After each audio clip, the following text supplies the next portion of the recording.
les derniers. Donc j'ai le plaisir, je vais commencer, ça ne se fait pas, mais par l'ordre de la table. Ou alors on va plutôt faire honneur aux femmes. Christine, j'ai le plaisir d'accueillir Christine Aubry. Bonjour. Voilà, Christine, vous présenterez vos différentes attributions. Vous n'êtes plus à l'INRA, mais à l'INRA-E. C'est une actualité. Je vous laisse peut-être le préciser, l'évolution. Oui, l'INRA, c'est récemment, enfin l'année dernière, fusionné avec l'IRSTEA et donc devenu INRA-E, le E pour environnement, ce qui est une bonne nouvelle. Et vous officiez également à AgroParisTech. Je officie effectivement comme professeur consultant à AgroParisTech. Voilà, on y reviendra tout à l'heure puisque la formation est un élément important du sujet que nous allons voir. Ensuite, Élodie Grimoin, et vous êtes CTO d'Urban Canopé. Oui, tout à fait. Et je suis aussi ancienne élève ingénieure d'AgroParisTech. Voilà. Et ben voilà, tout est lié, vous allez voir. Ensuite, Tolga Cosquin d'Arpastrans, qui est partenaire de cette conférence et qui est aussi membre fondateur de l'association CIBI, Conseil international de biodiversité et immobilier, également mise en avant lors de cette conférence. Et puis enfin, Clément Théry d'Ogic, directeur de l'innovation. Exactement. Voilà. Bien. Alors, qu'est-ce que vous dites de commencer ? On y va ? On démarre ? Alors, une introduction très très brève après ces présentations, avant de laisser la parole aux unes et aux autres. Bon, c'est un lieu commun que de le dire, mais la crise que nous avons vécue, la crise de la Covid-19, a mis en avant un besoin extrêmement fort d'espaces ouverts et en particulier d'espaces de nature. On l'a vu, il y a eu une très forte sensibilité autour de la question de la fermeture des parcs et jardins et des squares en ville, qui a été âprement débattue, y compris réclamée à la fin du confinement, avant la fin du confinement, dans la zone rouge, dans le Grand Est, comme un besoin nécessaire, à la fois d'une activité physique, mais aussi comme nécessaire équilibre psychologique. Alors, on aime beaucoup dans les conférences et dans la presse, dans toute communication en général, les chiffres. J'en citerai deux. Il y en a d'autres qui ont paru récemment que je n'ai pas repris. Deux qui datent du début du confinement. Au bout d'un mois de confinement, le site internet Mano Mano, qui est un site de bricolage, a mené une enquête et a montré que l'activité de jardinage pratiquée par les Français interrogés avait augmenté de 43% durant le premier mois. On a vu notamment une demande très très forte de plants potagers, puisque les uns et les autres, dans les espaces dont ils bénéficiaient, plus ou moins grands, ça pouvait être un jardin, mais ça pouvait aussi être une balconnière, se sont adonnés à la pratique du jardinage, comestible, mais pas que.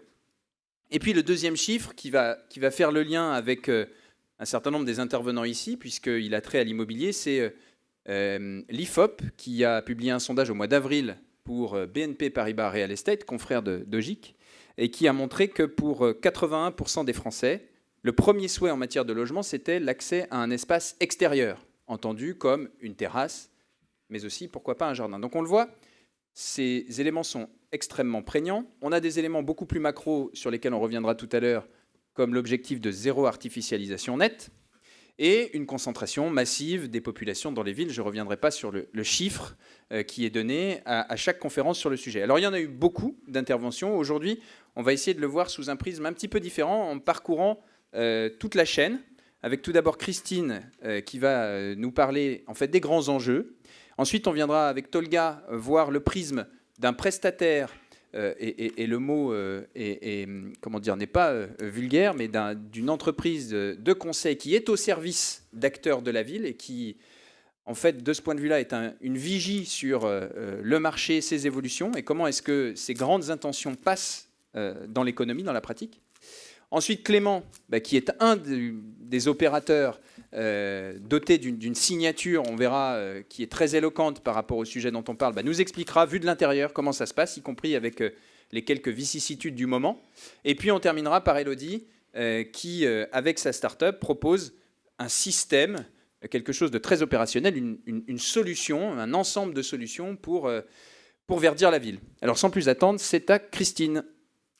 Merci. Donc, très rapidement, je vais vous donner quelques éléments sur les enjeux sur ces formes de nature en ville, mais peut-être d'abord en recadrant un petit peu la diversité de ces formes. Alors, l'intérêt des urbains pour la nature et puis plus récemment pour l'agriculture en ville n'a jamais totalement disparu en France, hein, mais clairement, il y a un regain fort d'intérêt depuis le début du siècle avec des sous-périodes qui aujourd'hui se bousculent totalement. L'essor des toitures végétalisées, la thématique des écoquartiers, les regains des jardins collectifs, familiaux, partagés, etc. Les demandes accrues d'espaces verts en gestion plus naturelle. L'explosion donc des formes d'agriculture urbaine depuis un peu moins d'une dizaine d'années, à visée plus ou moins productive, les végétalisations de pieds d'arbres, voire la renaturation des rues avec des asphaltisations dans certains cas, les arbres fruitiers en ville, les forêts dites urbaines, donc les formes sont très diverses et de plus en plus souvent hybrides dans les villes. En témoigne par exemple la diversité des formes d'agriculture urbaine qui vont des maraîchers périurbains en circuit court jusqu'à des formes très technologiques, en passant par toute une diversité de micro-fermes urbaines multifonctionnelles en plein sol ou sur les toits. Voilà, donc c'est vraiment une diversité très importante.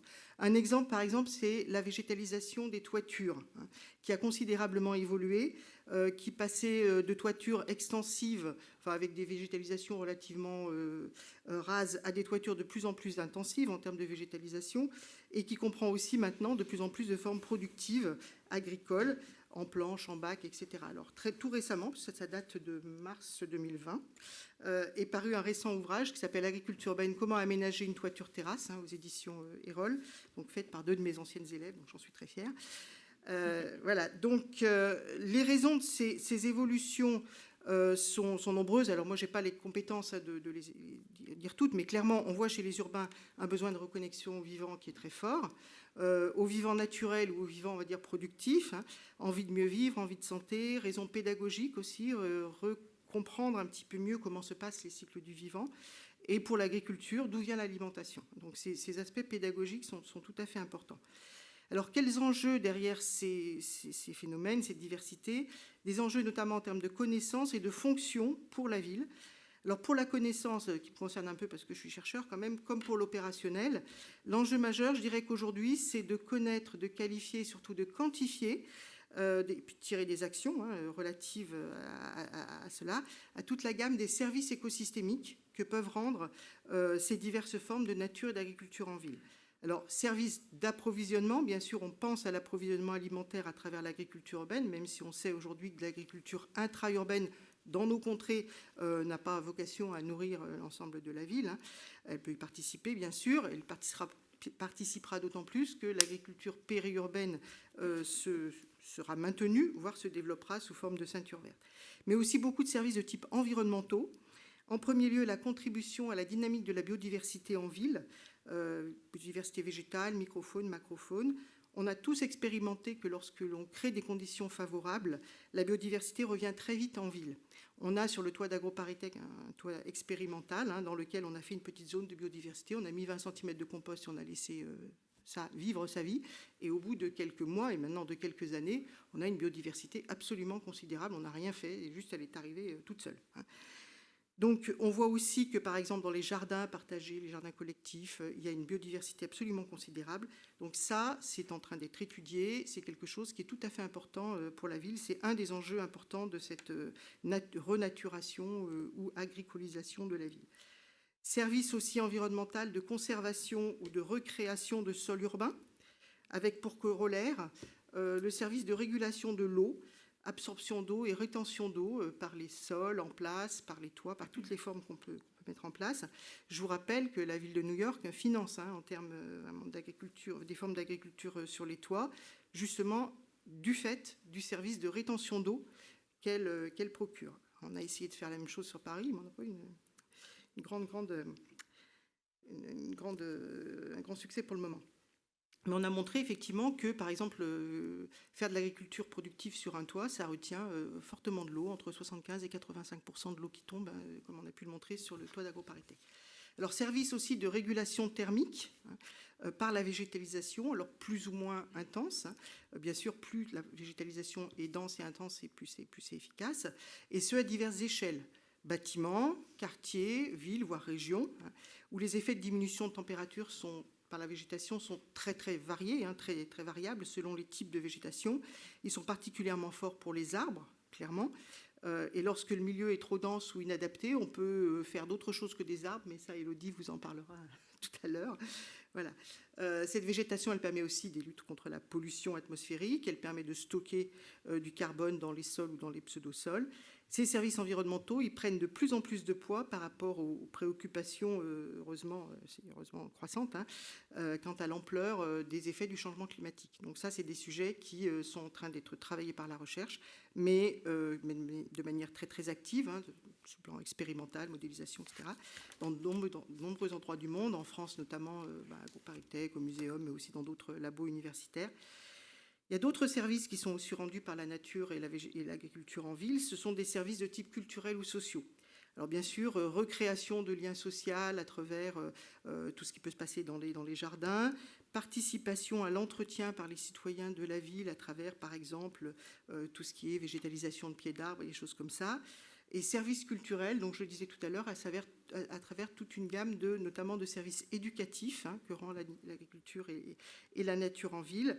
Et on voit aujourd'hui que c'est beaucoup développé par les villes et de plus en plus. Là aussi, il y a des recherches en sciences sociales, en sciences du paysage, en urbanisme qui se développent pour évaluer, pour quantifier ces services.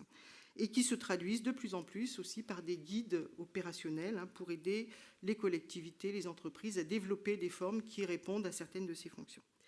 Alors pour aider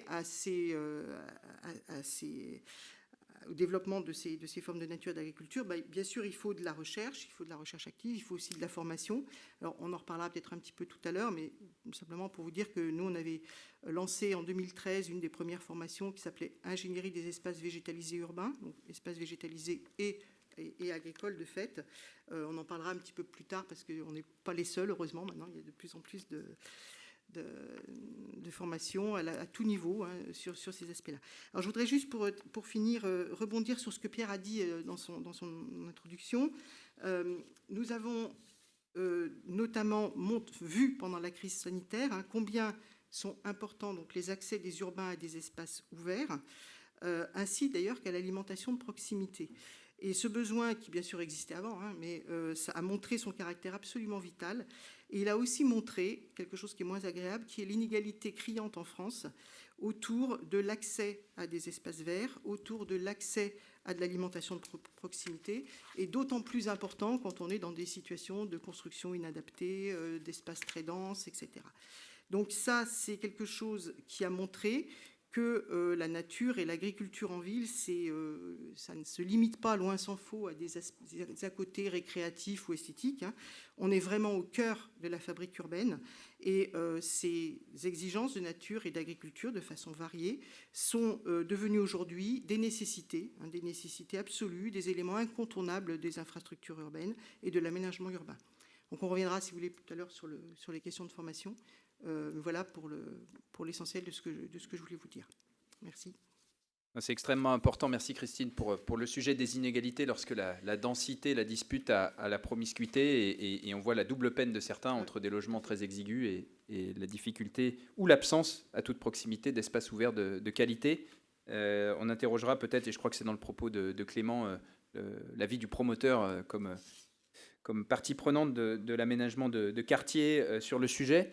Mais peut-être avant cela, poursuivre le déroulé, parce que c'est ainsi qu'il est écrit, et puis c'est très logique. Tolga, on a vécu cette période, on a aussi vécu une période d'élection avec un signal assez fort dans certaines villes. Comment est-ce que le cabinet de conseil en ville durable, si j'ose dire, qu'est Arpas Trans, voit les choses évoluer concrètement vis-à-vis de ses clients? Merci Pierre de m'avoir posé la question de la même façon que tu me l'avais formulée il y a une semaine ou deux. Effectivement, quand tu m'avais posé la question, je m'étais dit que je m'amuserais bien à retracer un petit peu cet historique de l'écologie urbaine, du regard d'un conseil en écologie urbaine. Et donc, je me suis amusé à définir 4 phases un peu historiques. Je vais aller remonter un peu loin au début pour arriver à tout de suite et à demain.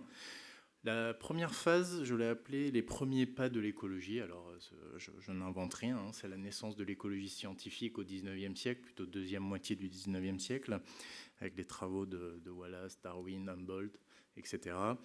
Et pour autant, c'est une science assez jeune qui a trouvé ses titres de noblesse plutôt au XXe siècle, qui s'est développée. Pour vous donner un exemple, le terme de biodiversité n'a été inventé qu'en 1985. J'étais né. Voilà, donc je suis plus vieux que la biodiversité. Et il a été développé, popularisé par Edward Wilson, qui, entre autres, a également popularisé le terme de biophilie. Nous y reviendrons. Et puis en France, on a quand même eu un élément extrêmement important qui a posé la naissance de l'écologie dans son application dans les métiers en tant que consultant. C'est le Code de l'environnement de 1976 qui a mis sous cloche en termes de protection un certain nombre d'espèces en fonction des enjeux patrimoniaux et écologiques qui leur étaient dus. Donc c'est vraiment la naissance en France de la prestation écologique, si je peux dire, en termes de prise en compte. Donc les premiers pas de l'écologie, mais le sujet c'est bien l'écologie urbaine. Et donc la deuxième phase que je voulais mentionner, c'est cette naissance de l'écologie urbaine. Celle-là, elle est plutôt née de l'intérêt d'un certain nombre de scientifiques marginaux, ils étaient marginaux à l'époque, plutôt anglo-saxons d'ailleurs au début des années 2000, qui se sont dit mais attendez, la nature elle n'est pas que dehors de la ville, on arrive à observer des systèmes résilients, des systèmes autonomes dans la ville, même s'ils sont très dégradés, les chaînes trophiques sont très courtes, les échanges d'énergie sont très simples, mais il y a quand même des écosystèmes urbains. Et donc ça, c'est une petite révolution quand même, parce qu'avant, on boudait quand même globalement le milieu urbain en termes d'écologie scientifique. Et donc, tout un pan de recherche s'est développé avec tous les travaux que mène heureusement une communauté scientifique aujourd'hui assez importante. Et puis, il y a l'aspect politique, encore une fois, avec, vous vous en souviendrez, en 2007, si je ne dis pas de bêtises, le Grenelle de l'environnement, qui a imposé un certain nombre de sujets, qui a posé sur la table un certain nombre de sujets liés à l'écologie urbaine, avec notamment le concept de BBP, bâtiment à biodiversité positive, certains s'en souviendront, qui était un doux espoir de faire des bâtiments qui favorisent plus la biodiversité qu'ils n'en consomment. Ce n'est pas qu'un doux espoir, je pense que certains projets y arrivent, mais c'est encore compliqué. J'y reviendrai, c'est ma quatrième phase. Et puis, à la fin des années 2000, on a quand même eu quelque chose d'assez désagréable, qui était une crise économique en 2008. Et moi, c'est mon entrée dans le monde de l'écologie urbaine, 2008. Je suis arrivé en pleine crise et j'ai vu le sujet de la biodiversité exploser dans le marché immobilier pour une simple et bonne raison, c'est que la concurrence était très rude, le marché immobilier s'est resserré et pour gagner des projets, les acteurs de la ville ont dû montrer qu'ils étaient meilleurs que les autres parce que une fois qu'on a tous baissé les prix, arrivé à un moment, on ne peut plus gagner que par le prix baissé et il fallait montrer qu'on était meilleur que les autres. Et la biodiversité, avec d'autres sujets, ce n'était pas le seul, avec d'autres sujets environnementaux notamment et sociétaux, a pris son essor vraiment dans le secteur de l'immobilier à partir de ce fait désagréable de la crise. Je dis ça parce que c'est important par rapport à ce qu'on va vivre malheureusement bientôt. La troisième phase, celle que j'appelle la montée en puissance, elle a vu la naissance d'un certain nombre de démarches, notamment les labels. Je n'en citerai que quelques-uns, Biodiversity, EFI-Nature, Éco-Jardin sur la gestion écologique, qui ont tous eu pour objectif principal de donner un cadre d'application à une thématique beaucoup trop neuve. On ne savait pas traiter le sujet de la biodiversité, il y avait un peu de greenwashing, parce que justement, on n'avait pas de cadre normatif qui nous disait comment faire, donc tout était permis.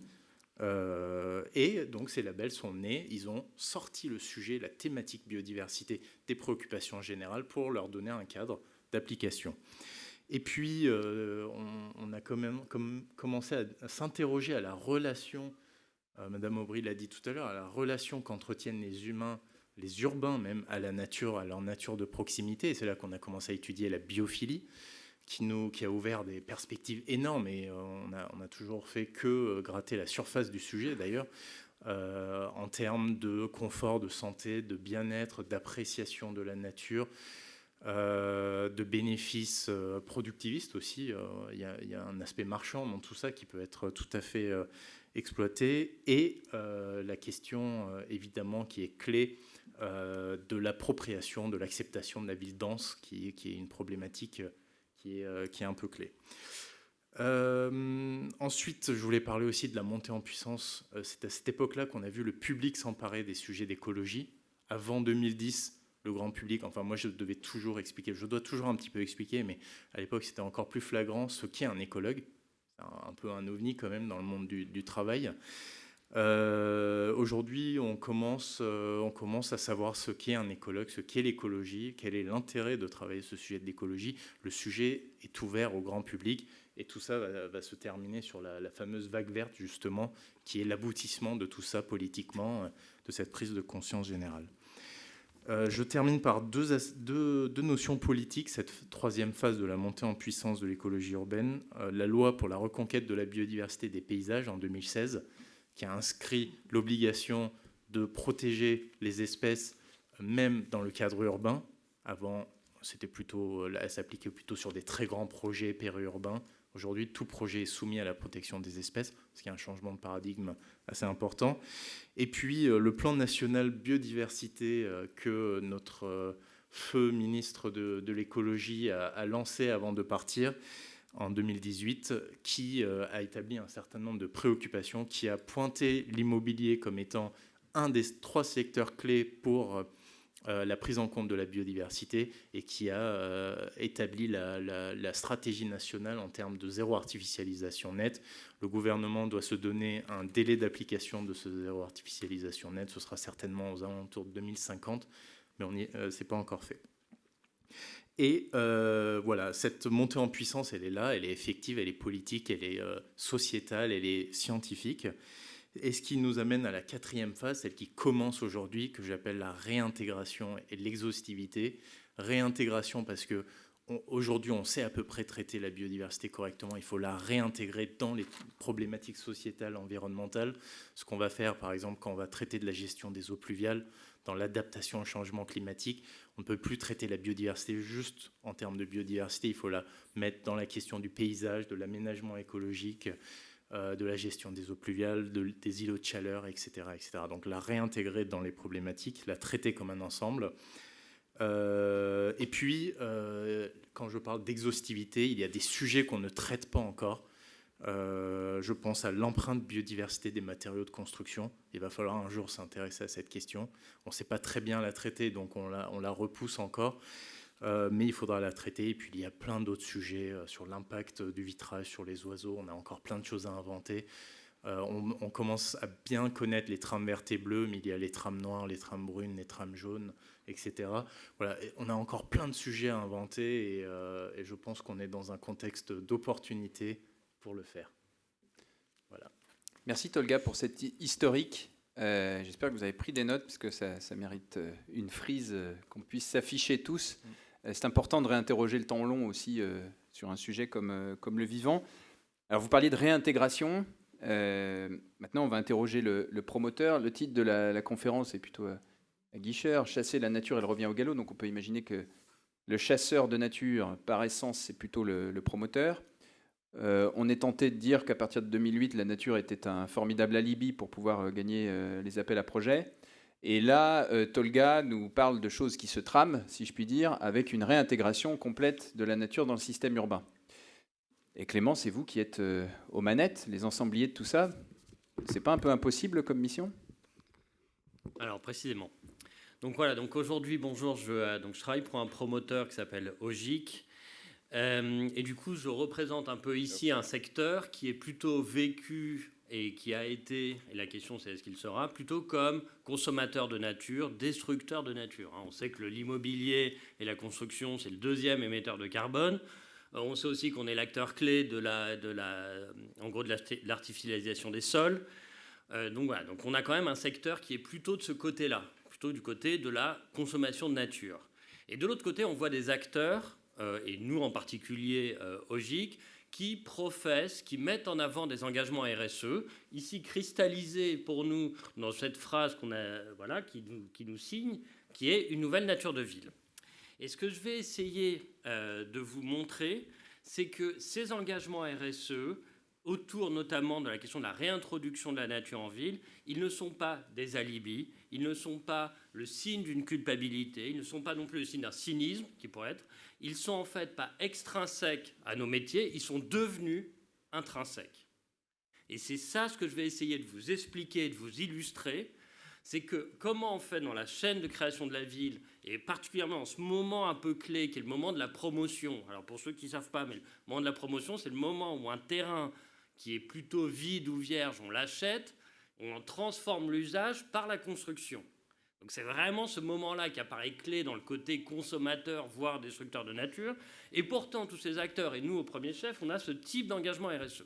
Et ce que je veux dire, c'est que ce n'est pas des alibis, pas extrinsèques, pas cyniques, pas hypocrites. C'est devenu intrinsèque au métier. C'est vraiment ça l'idée que j'essaie de vous faire passer. Donc pourquoi c'est devenu intrinsèque? Parce qu'il faut bien comprendre quel est notre métier en fait. On est en fait un acteur économique que qualifie généralement de biface. Biface, pourquoi? Parce que d'un côté, on travaille dans un marché économique avec des compétiteurs, la concurrence, des clients à convaincre, des investisseurs, etc. Mais de l'autre côté, on est aussi partie prenante d'un champ de lutte dans lequel il y a les maires, les associations, la réglementation, etc. Et notre métier est précisément de faire la synthèse de ces deux types de lutte. Une lutte très classiquement économique, une autre lutte qui est plus de l'ordre du politique. Et c'est parce qu'on fait cette synthèse, parce qu'on fait en fait, on est un acteur économique de nature impure, que nos engagements RSE sont en fait des éléments intrinsèques de nos métiers. C'est ça un peu la grande idée que je voulais vous faire passer. Si vous vouliez, en fait, il y a un auteur qui, dans le domaine qu'on traite aujourd'hui, qui est quand même essentiel, qui est Bruno Latour. Si vous voulez comprendre un peu, en fait, d'un point de vue d'analytique, ce que c'est qu'un promoteur, le bon angle, c'est celui de Bruno Latour sur comment, en fait, chez Latour, les acteurs économiques, en fait, tiennent ensemble des activités hétérogènes. Donc c'est ça ce qu'il faut voir. Donc en fait, les promoteurs, il a une activité, il n'est pas pur en fait comme acteur économique. Et c'est pour ça que ces engagements RSE sont devenus un élément. Pourquoi? Parce qu'en fait, on l'a décrit là, tout d'un coup, il y a une entrée dans l'arène politique au niveau local, dans les PLU, dans les PAD, dans plein d'endroits, dans les OIN, des associations qui ont dit non, la question de la biodiversité, la question du bas carbone, la question de l'énergie, elle est essentielle. Et nous, de notre côté, on ne peut pas faire comme si ça ne comptait pas. Pourquoi? Parce que les maires en tiennent compte, parce que les aménageurs en tiennent compte, parce que si on veut gagner des projets, si on veut avoir nos permis de construire, enfin tout ça. Et en fait, c'est devenu intrinsèque. C'est intéressant. Cette hétérogénéité, l'impureté est devenue intrinsèque à nos métiers parce que, en fait, le politique, le public, le civique s'en est emparé.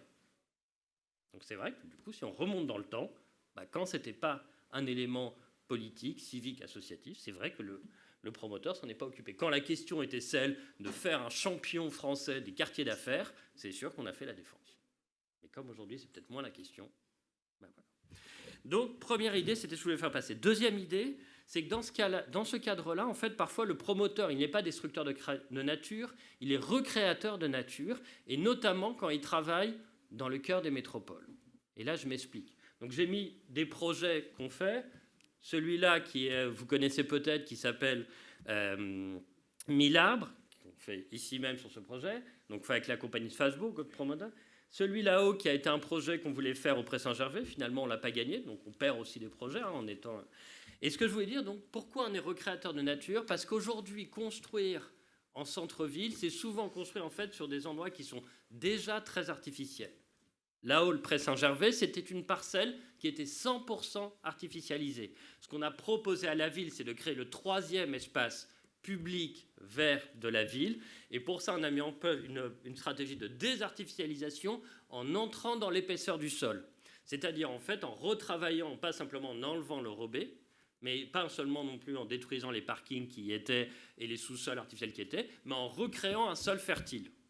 Et ça, du coup, en fait, ce qu'on a fait comme proposition à la ville, c'est on vous recrée un véritable espace public vert, fertile, vous allez pouvoir faire de la culture urbaine, avec une véritable prise en compte de l'épaisseur du sol, parce que c'est ça qui va permettre la recréation de biodiversité. C'est pas juste d'enlever ce qui a été artificiel, c'est de décompacter la terre, etc. Donc là-dessus, on avait embauché à travailler un écologue urbain, et on avait mis une part significative du budget, parce que pour vous dire, voilà, c'est en gros 150 € du mètre carré pour refertiliser un sol. Donc on avait mis une part significative du budget, et voilà, espace public réel qui fonctionne de 2500 mètres carrés. Troisième espace public du Pré-Saint-Gervais, qui était une des villes les moins dotées en espace vert public d'Île-de-France.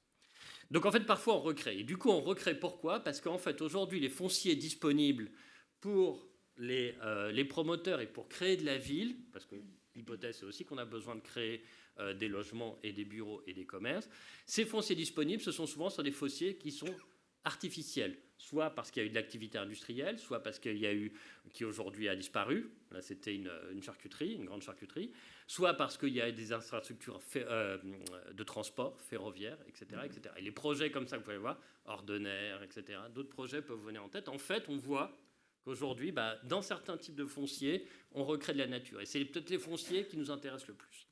Troisième idée que je voulais développer, c'est que le promoteur n'est pas que dans la privatisation de la nature. Là, on est capable, par le projet et son économie, de financer un espace public que la ville ne pouvait pas financer.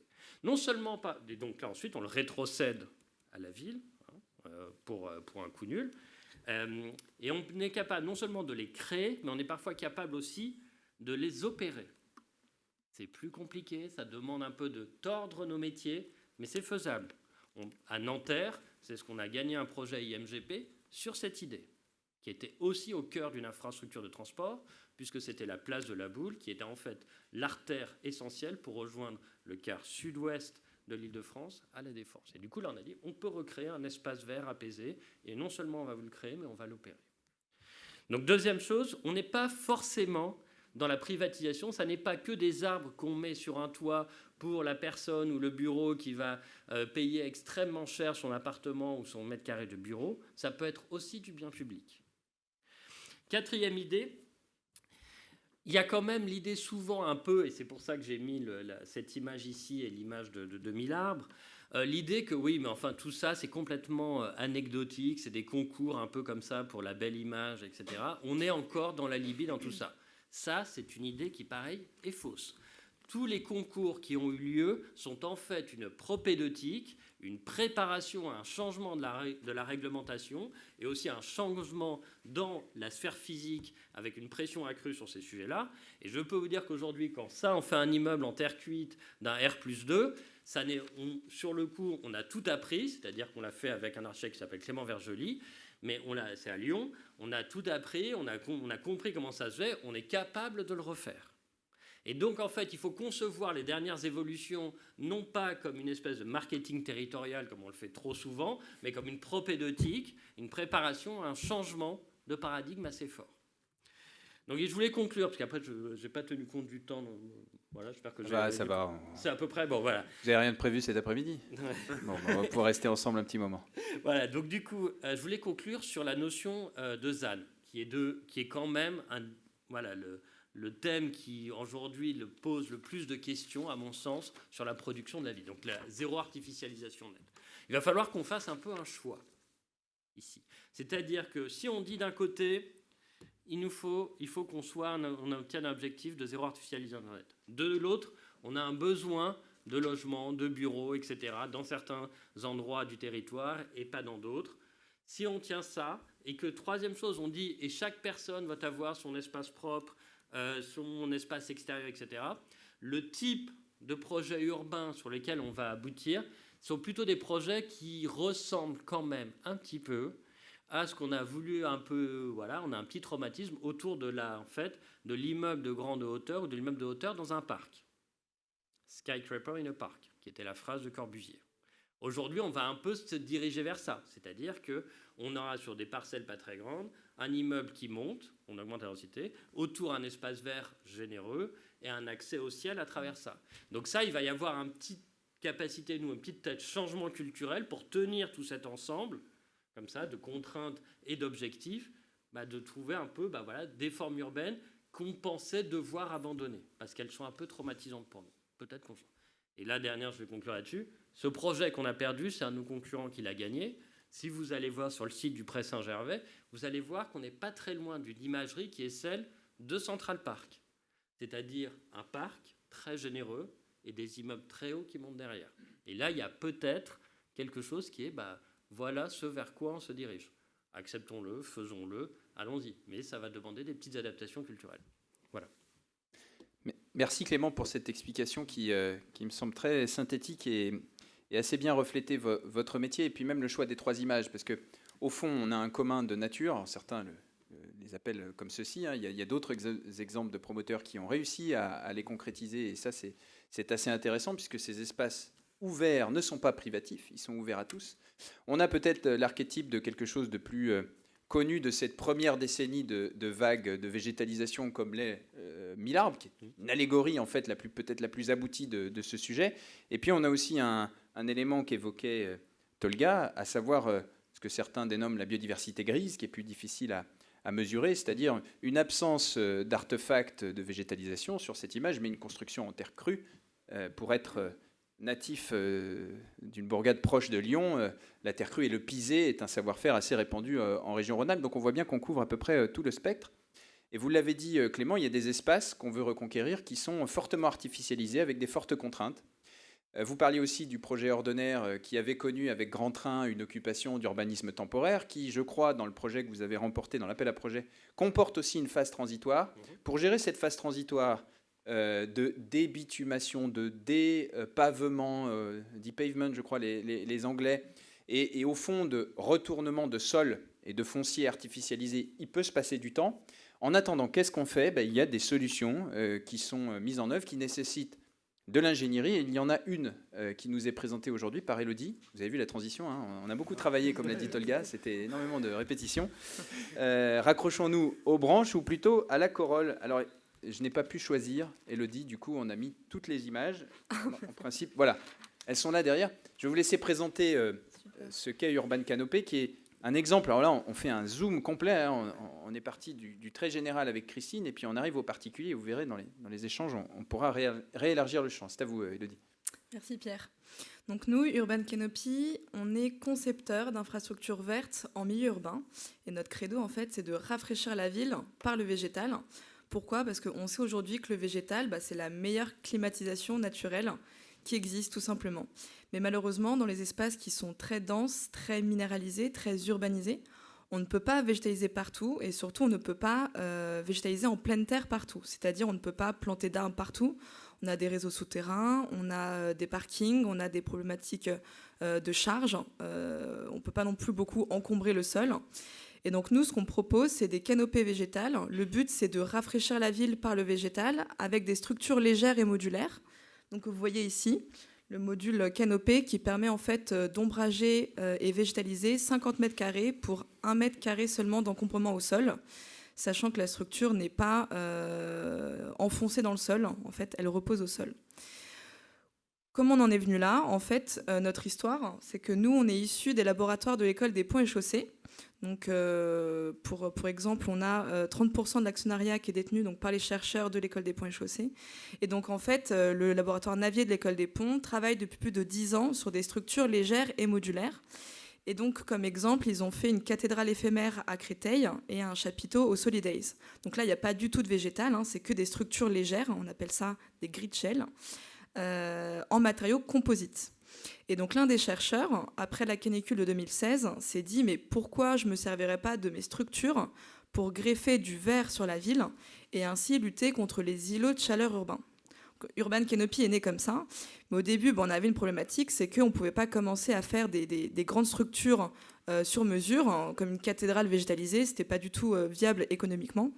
Et donc, on a dû repenser complètement le modèle, et donc on est parti en fait sur des petits modules de type mobilier urbain végétalisé, pour que ce soit scalable, reproductible, adaptable partout.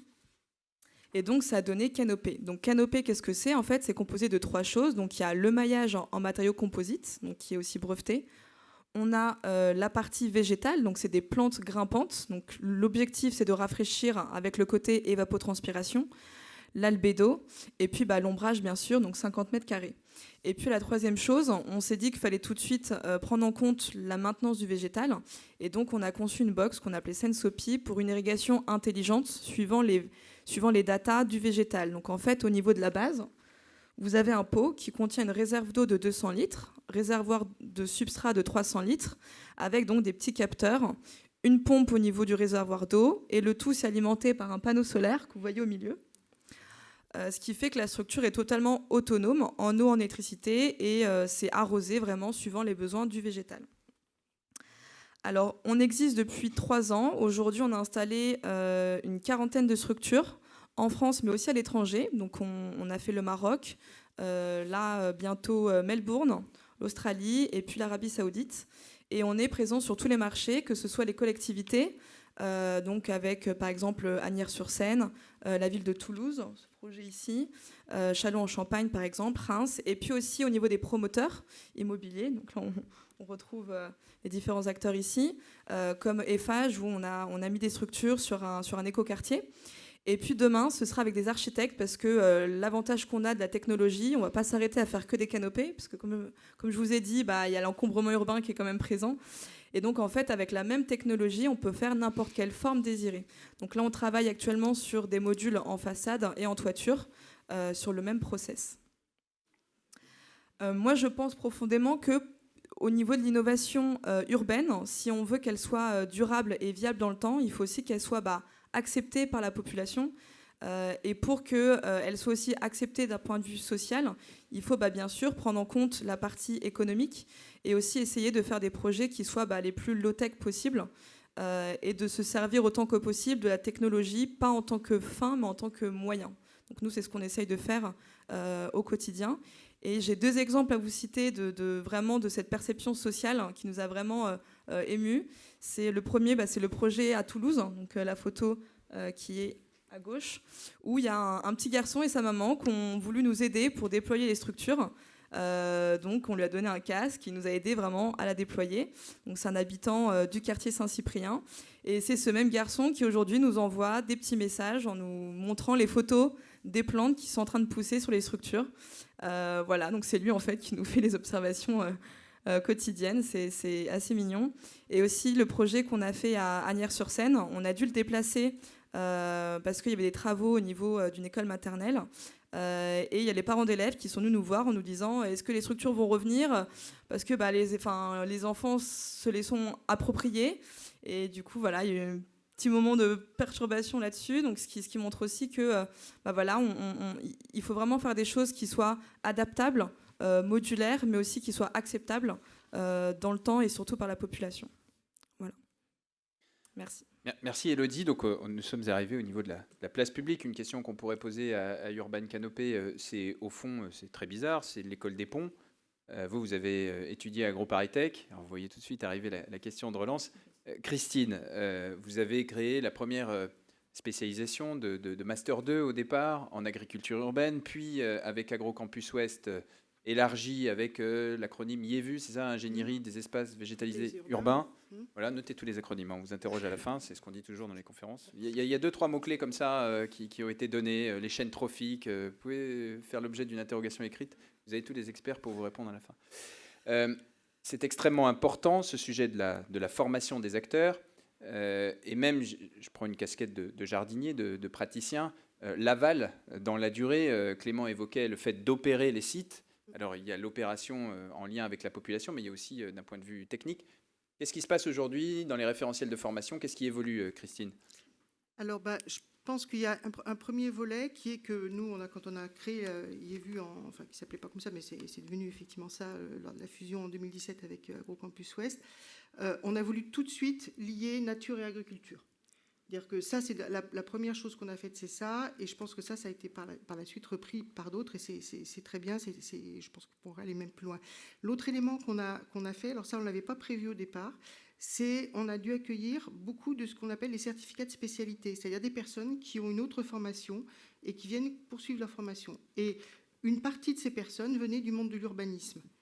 Et du coup, ce mariage, j'allais dire, entre l'urbanisme et l'agriculture se passe aussi maintenant un peu dans l'autre sens. C'est-à-dire qu'on a un certain nombre de nos étudiants qui ont fait IEVU ou qui ont fait d'autres spécialités d'AgroParisTech qui vont faire un master en urbanisme. Et je crois que là, on commence à tenir vraiment une intrication de compétences qui est vraiment importante au niveau, notamment au niveau ingénieur. Il n'y a pas qu'au niveau ingénieur. Je pense que c'est très important aussi de voir qu'il y a des formations qui existent au niveau bac professionnel, BPREA, et au niveau licence pro, une licence pro qui vient de démarrer à Nantes, à l'université de Nantes. Et au niveau BPREA, c'est-à-dire brevet professionnel de responsable d'exploitation agricole, donc en agriculture urbaine, mais aussi parfois en horticulture, on a des formations de plus en plus importantes donc dans les lycées agricoles, pour ce qui est de la région parisienne, par exemple à l'école du Breuil aussi à Paris. Et puis je crois que ce qui est aussi très intéressant, c'est qu'on a un nombre de formations du grand public qui est en train d'exploser littéralement et qui d'ailleurs souvent permet aux exploitations d'agriculture urbaine d'avoir une activité d'ateliers de formation qui sont extrêmement demandés.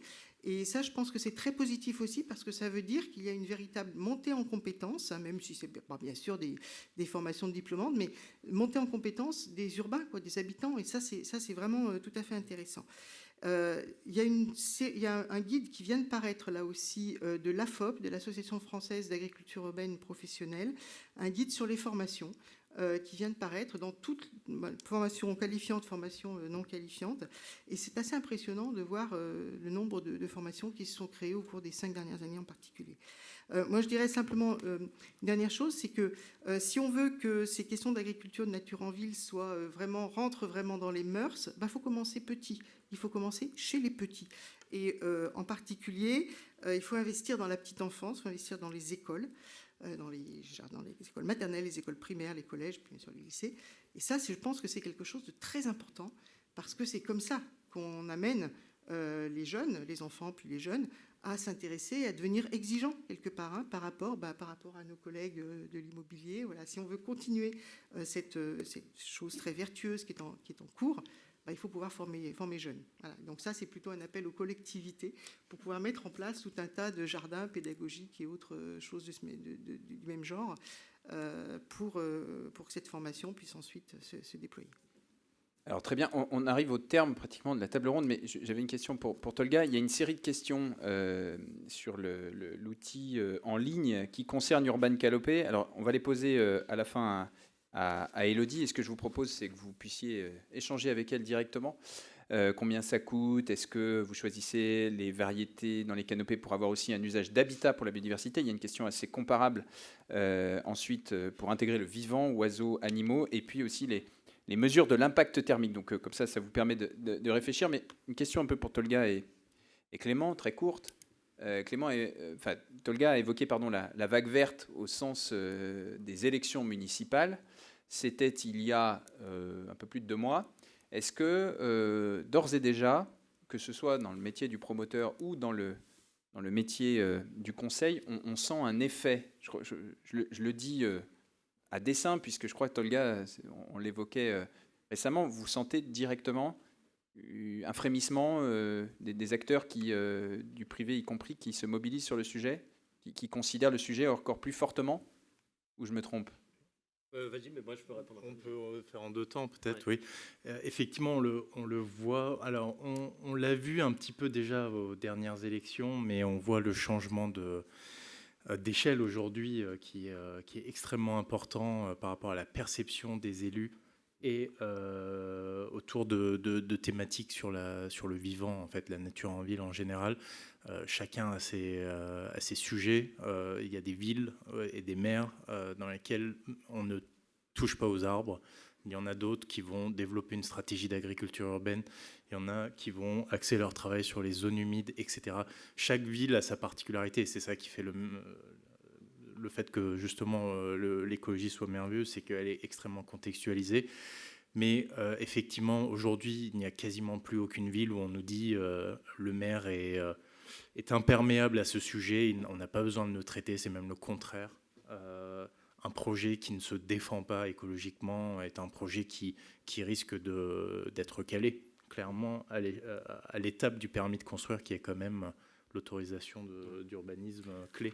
Non, là-dessus, il y a vraiment aucun doute que ces thématiques imprègnent de manière très très forte et qu'il y a eu 2 accélérations qui sont essentielles pour notre métier. La première, ça a été en effet donc la vague verte avec les élus, mais qu'en fait on sentait, enfin je veux dire sur chaque sujet, la question de quelles sont les associations locales, qu'est-ce qu'elles portent. Enfin, en fait, tout coagule ensemble. C'est-à-dire qu'un mouvement social, il a comme ça des points de repère, mais en fait on voyait bien que à chaque fois qu'on fait une concertation publique, c'est des thèmes qui revenaient. La question essentielle, c'est quelle est la taille de l'espace vert. Voilà, donc il n'y a aucun doute que ça cristallise quelque chose de manière extrêmement forte, la vague verte. Mais il y a une autre chose, la réglementation, c'est-à-dire qu'on a été en phase d'expérimentation alors sur des labels / certifications qui s'appellent plus c'est moins. Normalement, et plus c'est moins, c'est pour faire la RT 2020, donc ça rentre au vent, on était dans l'expérimentation, ça rentre maintenant. Enfin, je veux dire, et nous, si vous pouvez dire qu'en interne, la quantité de travail qui est passée pour réussir à diffuser, pour faire un bâtiment qui est un minimum de C1, moins 30%, moins 40%, comment on fait un bâtiment dans un endroit qui n'est pas un concours à charge foncière fixe, mais qui est un bâtiment dans un... C'est-à-dire que ces 2 phénomènes, le phénomène politique, social et associatif, et de l'autre côté, la réglementation, c'est-à-dire qu'aujourd'hui, c'est un de nos cœurs de métier, quoi. Eh bien, on a des thèmes assez excellent pour de prochaines tables rondes. Comme d'habitude, on a un peu effleuré certains sujets. On est allé dans le détail d'autres. J'espère que ça vous aura donné envie d'interpeller les différents intervenants. J'ai cité volontiers les questions pour que Élodie puisse y répondre. Je vois 2 thèmes. Un thème sur la zéro artificialisation nette dans le cadre de la réglementation qu'évoque Clément. Et là, on peut avoir des discussions assez intéressantes et ça pourrait être l'objet d'une prochaine conférence. Donc prenons date pour ProDurable 21.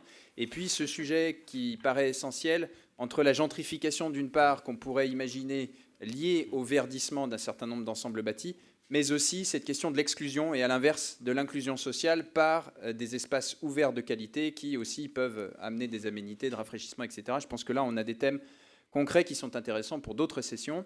Alors, petit moment de pub, vous avez l'ouvrage que Christine va vous montrer qui est issu des travaux d'une des chaires d'AgroParisTech de Fanny Provence et Paola Munier autour de l'agriculture urbaine, avec une explication très factuelle et très intéressante d'un décryptage d'un certain nombre de projets avec des fiches projets existants, concrets. Donc ça, c'est intéressant. Ça a apparu récemment et c'est une lecture que je vous conseille.